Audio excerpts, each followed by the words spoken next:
Amados e queridos irmãos, eu quero saudá-los com a paz do Senhor. Sem delongas, quero convidá-los a abrir as vossas Bíblias, por favor, no livro dos Salmos, número 116. Salmo número 116 e o verso 12. Salmo 116 e o verso 12. Eu trago saudação da nossa igreja ali no Aribiri. Agora à tarde, estava falando com o pastor Kemuel, e ele pediu que enviasse saudações e cumprimentos ao pastor Anésio e a todos os demais pastores e obreiros, bem como a igreja do Senhor Jesus aqui nesse lugar. Glória a Deus. Deus abençoe. Através da minha esposa, Sheilane, na pessoa da nossa querida irmã Maria da Glória, me permita, trago saudações a todas as irmãs também aqui presentes. Aqui estou entre amigos, né? Pastor Marcelo, meu amigo particular, pastor Anésio é minha referência. Para quem não sabe, eu cresci aqui nesses bancos, não era esse, era o barracão. Ficamos um tempo congregando ali na frente, enquanto construí aqui, mas aqui eu estou em casa, entre amigos, irmãos. Inclusive, irmãos, eu sabia que o evangelista o Anderson ensina e prega, agora cantar, não sabia não, né? Rapaz, o homem puxou, né? A voz, que bênção. Minha gratidão também ao nosso querido companheiro Otávio, que foi o instrumento usado para me fazer o contato, na pessoa do pastor da igreja, o pastor Anésio. Nossa gratidão. Deus abençoe a todos. Vamos ler a palavra de Deus, Salmo número 116 e o verso 12. Escrito está: que darei eu ao Senhor por todos os benefícios que me tem feito? Tomarei o cálice da salvação, invocarei o nome do Senhor. Amém. Podeis assentar, por gentileza. Glória a Deus. O tema da nossa reflexão bíblica nesta noite é gratidão, uma marca dos que vencem. Você pode me ajudar? Vamos lá? Gratidão, uma marca dos que vencem. Mais uma vez. Gratidão, uma marca dos que vencem. Por que a gratidão é uma marca dos que vencem? Você já viu algum perdedor sendo grato por alguma coisa? Não. Eu nunca vi. Se tem, eu conheço. Mas quem vence sempre é grato. E é isso que queremos falar nessa noite. Nós estamos diante de um salmo. Para muitas pessoas que não sabem, sempre quando eu vou ministrar a palavra de Deus, eu penso, claro, penso na igreja, mas eu também penso nos meus colegas, nos meus companheiros que estão aqui à minha retaguarda. Geralmente, os meus companheiros são pessoas versadas na Escritura. Então, se eu for ministrar e pensar só em par de aplicação, naturalmente que eles vão sair vazios, porque eles já sabem tudo isso. Então eu sempre penso em alguma coisinha no sentido, não no sentido de ensiná-los, claro, jamais, quem sou eu para isso, mas no sentido de fazê-los lembrar algumas coisas que quase a gente não estuda, né? Eles já sabem, mas é só para lembrar. E isso, quando a gente lembra aquelas coisinhas que quase a gente não estuda, para os obreiros é muito importante. Então, nós aqui estamos diante de um salmo. Salmo trata-se do hino de Israel, ou do inário, da harpa cristã de Israel, judeu. Isso aqui, os hinos estão na categoria poética, louvores são poemas. Às vezes, eu já vi colegas se criticando aquele louvor. A cruz foi a mais pesada, por fora sovia a madeira, mas por dentro estava meus pés. Já viu? Aí eu ouvi alguém criticando assim: não, a cruz de Jesus não era cruz linguiça não, falando que estava errado, que era cruz recheada de pecado. Não, irmão, entenda, aquilo ali é uma poesia, aquilo não é literal, é uma figura de linguagem, é uma poesia, uma figura de linguagem, né? Trata-se de uma poesia. Aqui no Salmo 116 também é uma poesia. Escute, eu sei que algumas pessoas se equivocam quando vão citar passagem bíblica. Por exemplo, a pessoa irá ler Mateus 25. Aí a pessoa fala, Mateus, capítulo 25, e o verso, tal. Irmão, Mateus não tem verso. Por quê? Porque não é poema. Versos são só nas literaturas sapienciais, onde tem verso. Aqui. E onde tem verso? Não tem versículo. No Salmo não tem versículo, por exemplo. É só versos, porque são poemas. Ok? Em se tratando de poemas, os poemas, eles também têm as suas classificações. Nesse caso aqui, dos poemas só vou citar, não vou explicá-los, claro, até porque a hora não permite, mas existe no poema, existe a métrica, existe o paralelismo, existe o dístico, trístico, quarteto, quintilha e sextilha. Quando eu estou falando do paralelismo, tem a anáfora, a epífora, a símplose, a métrica e também, como eu estava dizendo, o paralelismo. O paralelismo, ele, para os irmãos terem ideia, um paralelismo chamado de anáfora. O que é uma anáfora? Repete as primeiras palavras no início do verso, sempre. Por exemplo, Salmo 13, está lá assim, até quando, Senhor, e depois do 2, até quando, Senhor, repete as primeiras palavras do Salmo. Isso aí é um paralelismo anáforo, paralelismo anáfora, chamado de anáfora, ok? E epífora é a repetição no fim do verso.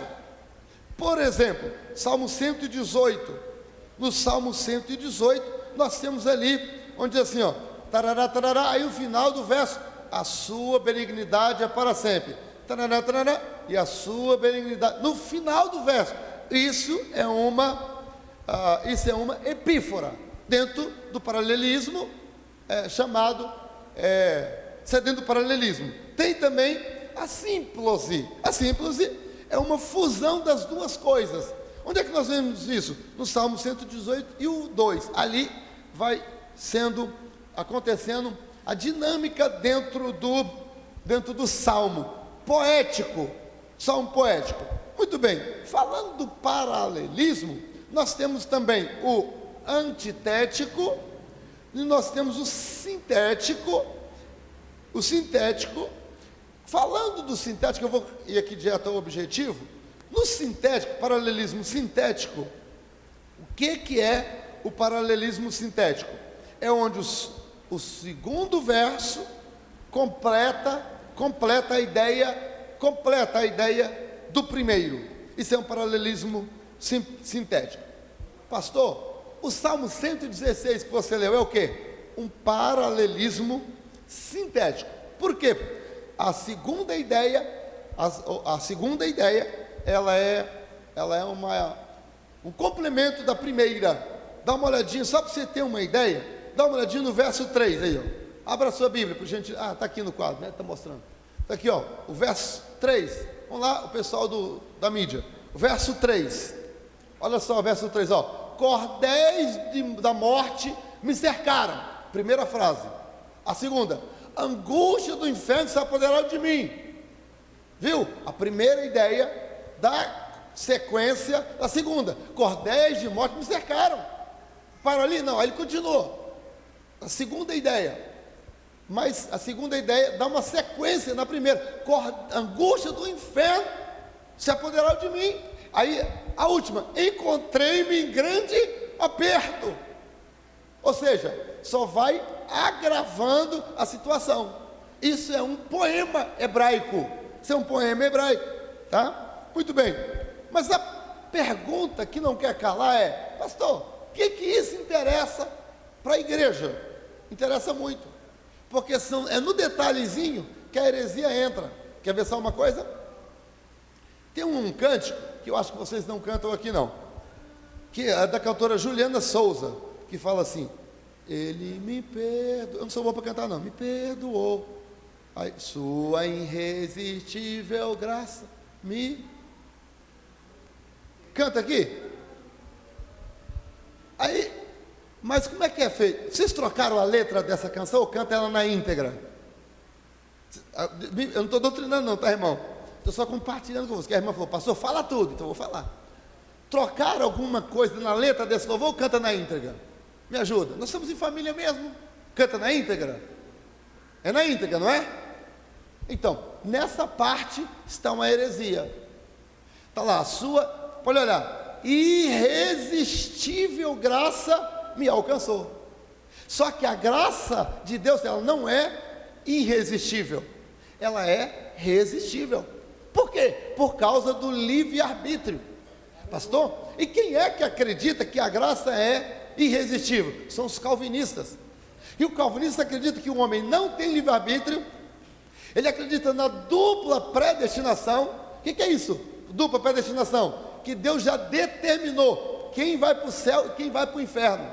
Então, já que Deus determinou quem vai para o céu, a graça é irresistível, porque a pessoa, querendo ou não, ela vai ser obrigada a ter que ir para o céu, porque a graça é irresistível. Entendeu? Viu como é que é herético a coisa?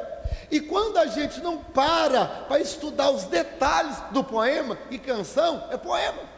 Na igreja, que pela graça de Deus eu sou pastor, nenhuma canção o Ministério de Louvor canta sem eu ler a letra.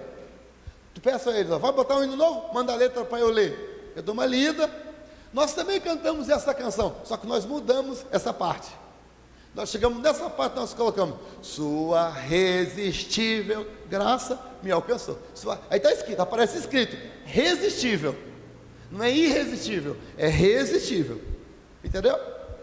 Tem uma outra canção, e eu vou aqui já para o Salmo, mas antes de ir para o Salmo, daquele grupo herético que até na última convenção geral foi proibido em todas as Assembleias de Deus cantar. Às vezes alguns colegas não sabem porque não foram na convenção geral, e às vezes a gente também acaba, nós da convenção acaba errando porque não divulgamos, que é do Voz da Verdade. Do Voz da Verdade tem uma canção que é assim, além do rio azul, já viu? Azul? Então vamos lá, irmão. Aí alguém, morte e choro, nunca, não sei o que está. A heresia, ela tem que vir escondida, ela não pode vir de cara, porque senão todo mundo vai perceber. A pergunta é, você já leu na Bíblia em algum lugar que tem rio azul na Bíblia? Porque o rio da vida, a Bíblia diz, no Apocalipse, é claro como cristal, não é azul. Só que eu sou curioso, eu fui pesquisar onde diz rio azul. Rio azul é na doutrina espírita. Um tempo atrás, o espiritismo, já há alguns anos, o pessoal mais jovem vão se lembrar, da minha idade, os jovens da minha idade vão se lembrar, que tinha um filme que era Lagoa Azul. E nesse filme da Lagoa Azul tem uma mensagem espírita lá. O que tem Rio Azul com o espiritismo? A Iemanjá. Vocês não vão ver despacho para Iemanjá em lagoa, em rio, só no mar. Por quê? Porque na doutrina espírita acredita-se, eles ensinam isso, que além do mar azul moram os demônios mentores, e eles despacham ali, além do mar azul, para que os demônios mentores tragam sorte, livramento, entre aspas, bênção para eles. Vou cantar uma canção dessa? Nunca. Alguém uma vez na igreja disse assim, pastor, mas é só um detalhe, a intenção dele não tem nada a ver não, pastor, que a intenção desses irmãos, bem irmão, por isso que foi falado na convenção geral sobre esse grupo, Voz da Verdade. Por quê? Porque a Voz da Verdade não é só um grupo, eles pertencem a uma seita. Que seita? A seita é chamada Voz da Verdade. Pastor, por que seita? Porque o Deus deles não é o nosso, o Deus deles não é o da Bíblia, eles são unicistas. Uniquê, pastor? Unicista. O que unicista prega? Para o unicismo, só tem que Deus é uma só pessoa. Por exemplo, no unicismo ele diz que Deus, no Antigo Testamento, ele vestiu a roupa de pai e apareceu no Antigo Testamento como pai. Aí ele voltou atrás das cortinas, tirou a roupa e colocou agora no Novo Testamento a roupa do filho. E aí ele voltou lá atrás da cortina de novo e trocou a roupa, e agora ele veio numa aparência do Espírito Santo. Não são três pessoas, são só uma. É isso que o unicismo ensina. Mas não é isso que a Bíblia ensina. Por quê? No batismo de Jesus, Jesus estava sendo batizado aqui embaixo. Aí vem a segunda pessoa, o Espírito Santo pausa sobre a cabeça dele e unge. Aí o Pai lá no céu fala: este é meu filho amado. Ó, cada uma pessoa fazendo cada uma coisa, sim ou não? Aleluia. Tá vendo? Então a Trindade, ela é vista na Bíblia do primeiro versículo ao último. Não tem como negar a Trindade. E o unicismo aceita a voz da verdade, nega a Trindade. Aí, respondendo ao irmão que me falou: pastor, a intenção é que importa. Não, irmão. Quer ver só uma coisa em Atos? Essa memória não me trai, capítulo 16, quando diz que Paulo, ele chegou numa cidade, e uma jovem, ela vinha atrás dele, aquela jovem que adivinhava, e ela falou bem assim, a frase dela é essa, está lá em Atos: esses homens que vos anunciam o caminho da salvação são santos homens de Deus. Alguma coisa está errada nessa frase? Quer ver? Eu vou abrir aqui a Bíblia, depois a gente volta. Pode ser? Atos capítulo 16. Só para mostrar, eu vou pedir a menina para colocar aqui na tela, Atos 16, e o versículo, Atos 16, ó, versículo 17.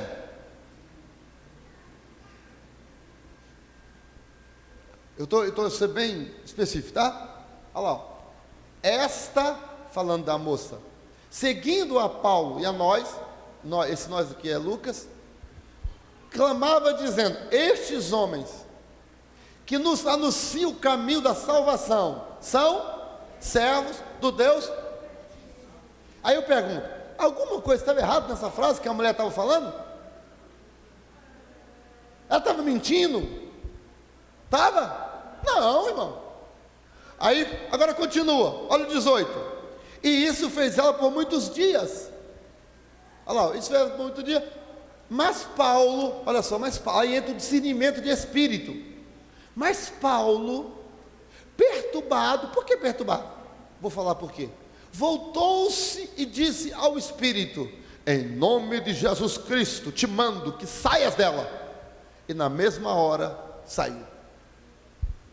Então esse negócio da intenção importa, sim, senhor, porque aqui não tinha nada de errado na letra do que a menina estava falando, só que a origem não era boa, a origem não é saudável. Então como é que eu vou cantar a canção do Voz da Verdade, sendo que a origem é uma seita? Como? Mesmo que a letra seja bonita, mas a origem não presta, está contaminada. E Deus não aceita nada contaminado, não aceita. Eu só vou citar uma coisa: o levita, Arão e Ur, Arão e Ur não, Nadab e Abiú. Nadab e Abiú, eles ofereciam sacrifício, e eles que acendiam o fogo lá no santo lugar. Só que o fogo tinha que ser, quando fosse pegar o fogo para acender lá no santo lugar, tinha que ir lá no altar do sacrifício, tinha que pegar o fogo dali, e eles não pegaram dali, pegaram de outra parte. A intenção deles não era ruim. A Bíblia diz que Deus os matou, eles morreram. Por quê? Porque ofereceu a Deus fogo estranho. Sabe o que é fogo estranho? É aquilo que a origem está contaminada. A origem não presta. Então a origem é muito importante. Quem é o autor dessa canção? Tem muitas canções que a gente até canta na igreja, que o camarada é o mesmo que compõe comandando. Vocês são músicos, vocês sabem. E isso é sério, gente. Nós estamos cantando, irmão, quando a gente vem para o culto, perder tempo é horrível. Nós não queremos perder tempo, não. Nosso negócio é com Ele. Nosso compromisso é sim ou não? E tem uma coisa, Jesus já chegou na casa essa noite. Ele já está aqui. Eu já sinto a presença dEle. Então, isso tem a ver com poesia, com louvor. Agora, o que todo mundo quer saber é o seguinte: qual é o perfil, quais são as marcas dos que vencem para dedicações de graças? Em primeiro lugar, os que vencem para dar ações de graças são aqueles que amam ao Senhor. Olha o versículo 1, o verso 1 do Salmo 116, abre a Bíblia de novo. Eu só sei pregar a Bíblia, tá, irmão? Tem gente que consegue assim, levar o povo ao delírio, pastor, sabe, e tal. Eu não sei fazer esses negócios, eu só sei pregar a Bíblia. Aí é a ferramenta que Deus me deu, pregar a Bíblia. Então, qual é o perfil dos que vencem e podem dar ação de graças? São aqueles que amam ao Senhor. Olha o verso 1, amo ao Senhor, porque Ele ouviu a minha voz, a minha súplica. É por isso que eu vou dedicação de graça, porque eu amo ao Senhor e Ele me ouviu. Ou seja, há motivo para louvar o Senhor, há motivo. Aí vamos lá, aqui diz aqui, ó, amo ao Senhor, no presente, eu amo o Senhor, no presente o verbo amar, eu amo, porque Ele ouviu, ao verbo ouvir, no passado, Ele ouviu o meu clamor. Agora, ouviu o meu clamor, ouviu a minha súplica. Agora, olha o verso 2, no verso 2, aí agora é o futuro. Porquanto inclinou-se para mim os seus ouvidos, portanto, invocá-lo-ei. Invocá-lo-ei está no passado, presente ou futuro? Futuro. Invocá-lo-ei. Olha lá, invocá-lo-ei é futuro. Enquanto eu viver. Que coisa linda que o louvor faz. Eu amo o Senhor, Ele ouviu o meu clamor, invocá-lo-ei. Aleluia. Sabe o que é isso? São pessoas que não estão pensando em pecado futuro. São pessoas que o futuro delas estão comprometido com o Senhor. Invocá-lo-ei. É no futuro. Meu negócio no futuro é com Ele. Aleluia. Lamentavelmente, existem pessoas no meio evangélico, no meio cristão, que está dentro do nosso meio, mas está programando pecar no futuro. Não é o nosso caso. Invocá-lo-ei. Eu vou invocá-lo. Aleluia. Eu estou compromissado com Ele ontem, hoje e amanhã. Glória a Deus.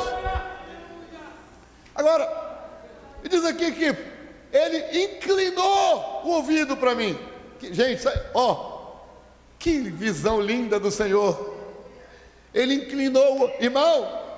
Tem gente que quando vai falar com Deus, parece que Deus está distante, né? Senhor que está lá no céu. Irmão, não. Ele está presente, inclinou o ouvido, ouviu ao Senhor. Segundo lugar, por causa do relógio, segundo lugar, são pessoas que têm experiências para contar. Do verso 3 até o verso 11, são experiências para contar. Por isso a pessoa dá ação de graça. Aleluia. Tem experiência. Quer ver? Olha o verso 3. Aí ele começa, ó. Cordéis de morte me cercaram. Pode notar que são no passado. Cordéis de morte me cercaram. Aí, cordéis de morte me cercaram. Angústia do inferno se apoderaram de mim. Encontrei-me em grande tristeza. Aí o versículo 4. Então invoquei o nome do Senhor, dizendo: ó Senhor, livra minha alma. Viu? Então aqui, alguns aspectos da pessoa que tem experiência. Primeiro aspecto é o aspecto externo. Aspecto externo. Cordéis de morte me cercaram. Coisa externa. Aí depois, outro aspecto é interno.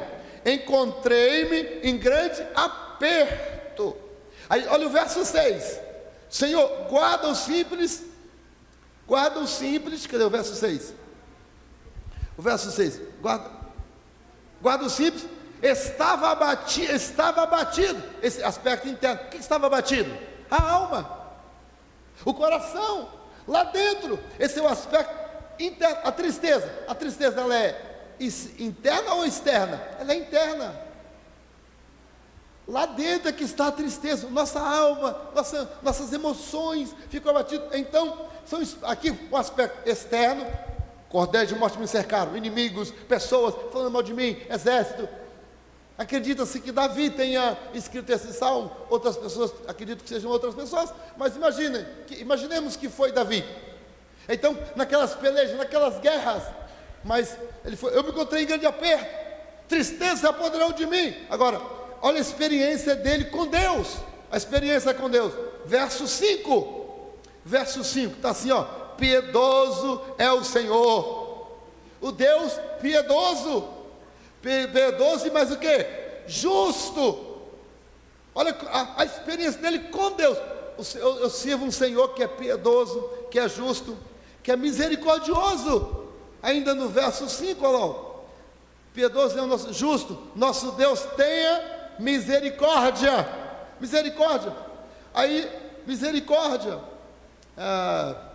Aí o verso 6, aqui está falando que ele guarda o simples.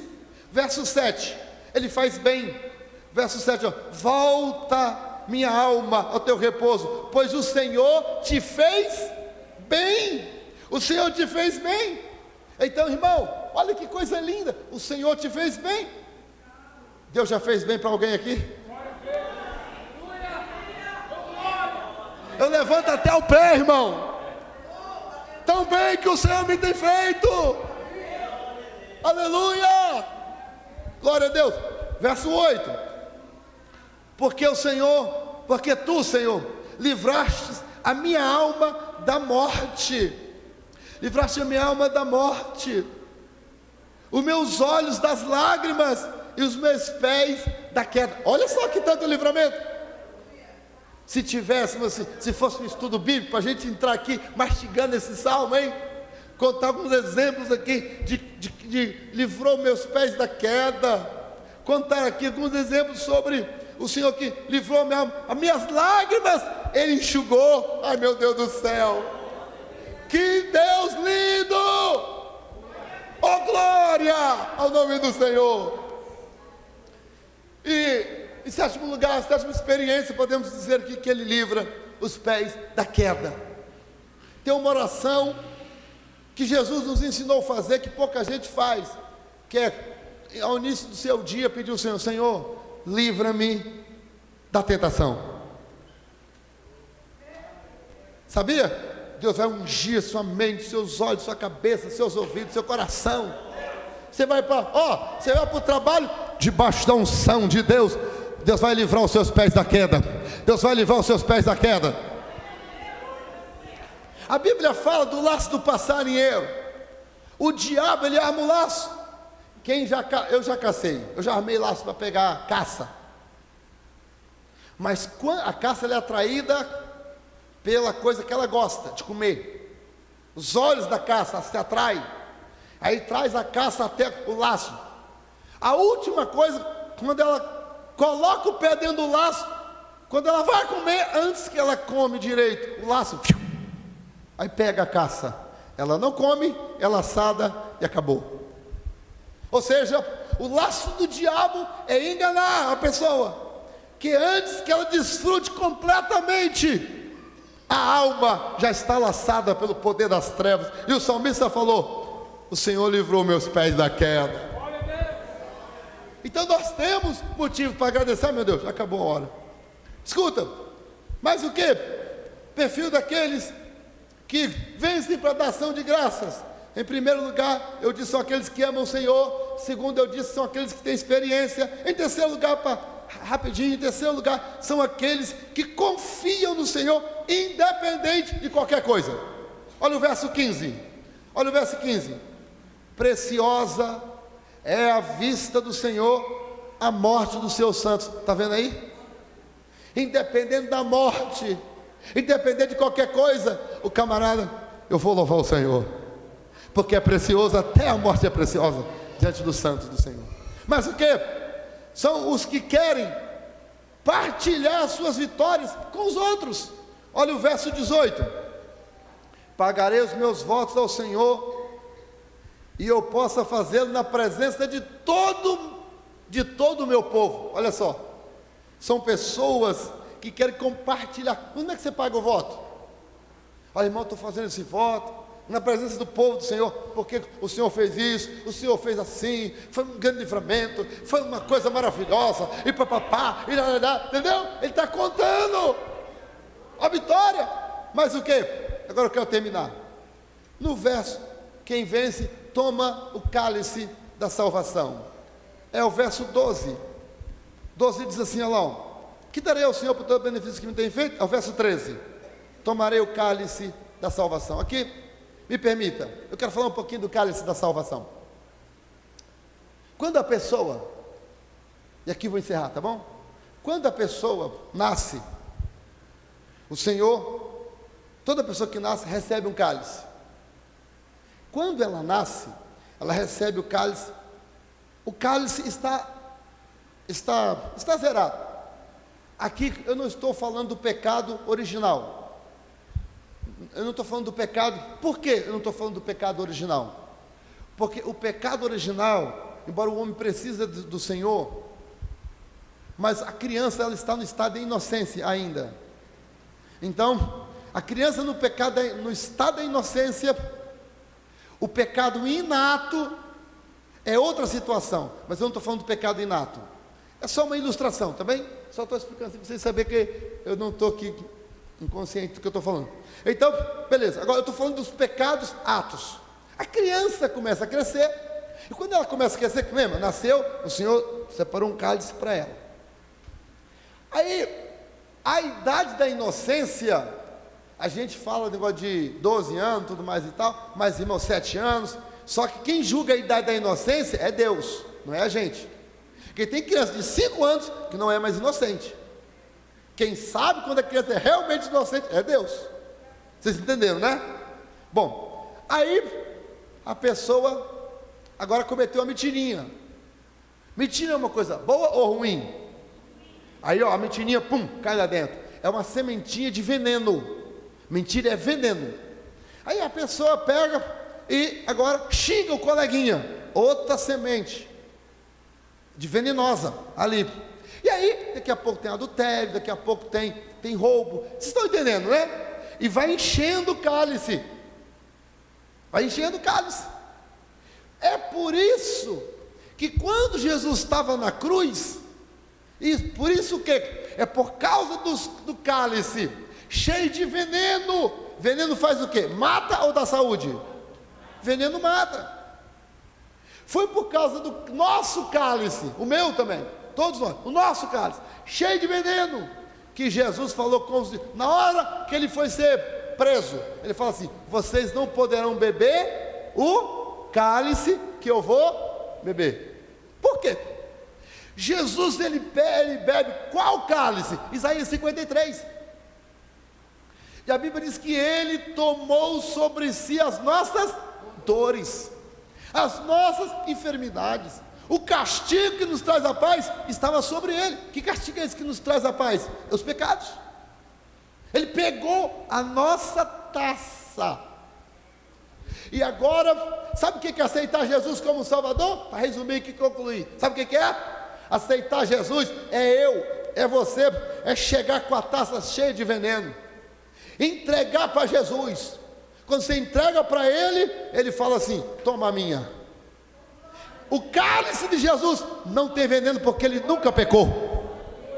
Jesus nunca pecou. O cálice dele é o cálice da vida eterna. Quando você bebe, tanto é que em João, capítulo 6, versículo 53, 54, 55 fala: aquele que beber do meu sangue, ou seja, beber do meu cálice, tem a vida eterna. Então, quando chegar diante do Pai, para resumir essa ilustração, quando você chegar diante do Pai Celestial, lá diante do Senhor, o Senhor vai falar bem assim, aí você vai estar com cálice. Sem cálice ninguém fica. Aí Deus vai falar: bebe. Bebe. Quem aceitou Jesus como Salvador, Quem manteve o pacto com Ele, que é o sangue do Novo Testamento. A palavra testamento ali, os irmãos, os pastores que sabem que é pacto. É o sangue do novo pacto, da nova aliança. É pacto com o Senhor e de sangue.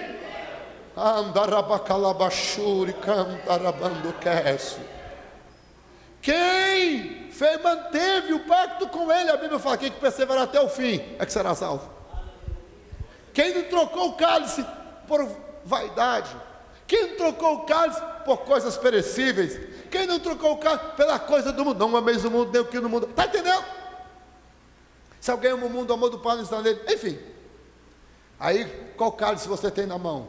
Jesus falou assim, ó, eis que vem sem demora, guarda o que tens. O que você tem na mão? É o cálice que foi trocado com Jesus, é o cálice santo, é o cálice que Jesus te deu. No dia que você aceitou Jesus como Salvador, Ele te deu um cálice. Aleluia! Aí chegar diante do Pai, o Pai vai falar, bebe. Se for do veneno, aí, irmão, é inferno. Mas se for o que Jesus deu,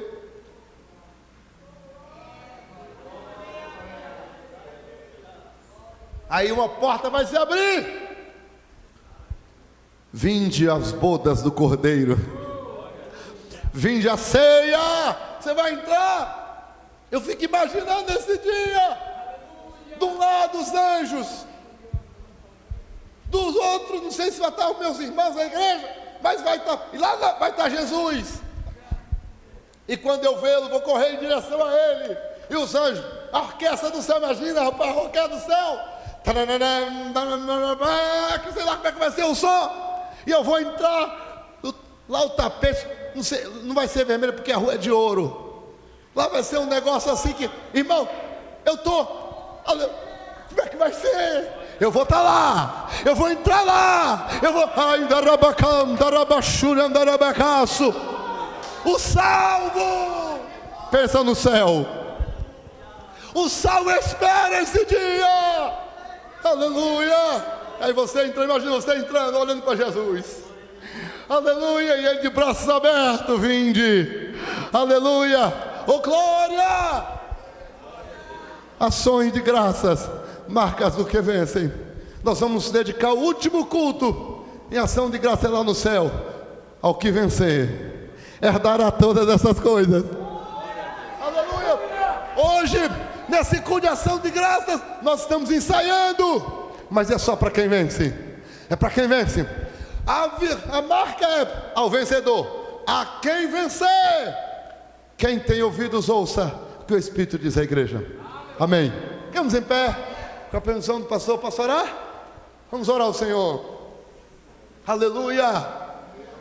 Só quem vence pode dedicação de graça.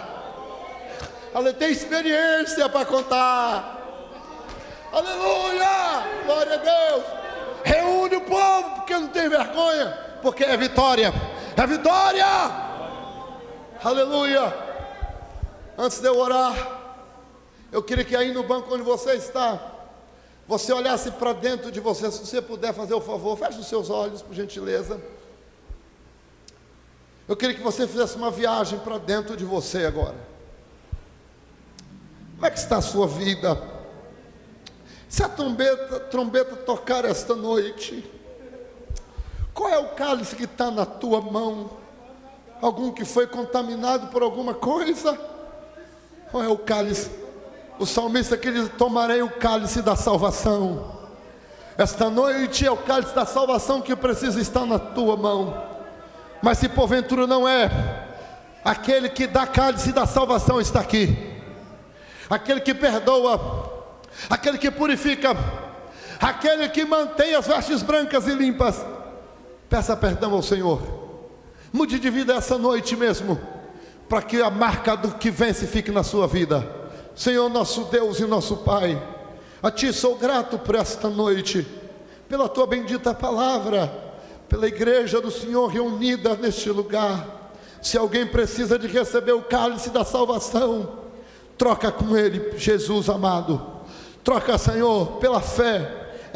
Ele possa assumir o pacto com o Senhor. A partir desta noite tudo possa ser diferente, por causa de ti, por causa da tua palavra. E o Senhor deu um carimbo na vida desse crente. Vencedor, vencedor, em o nome de Jesus. Em nome de Jesus.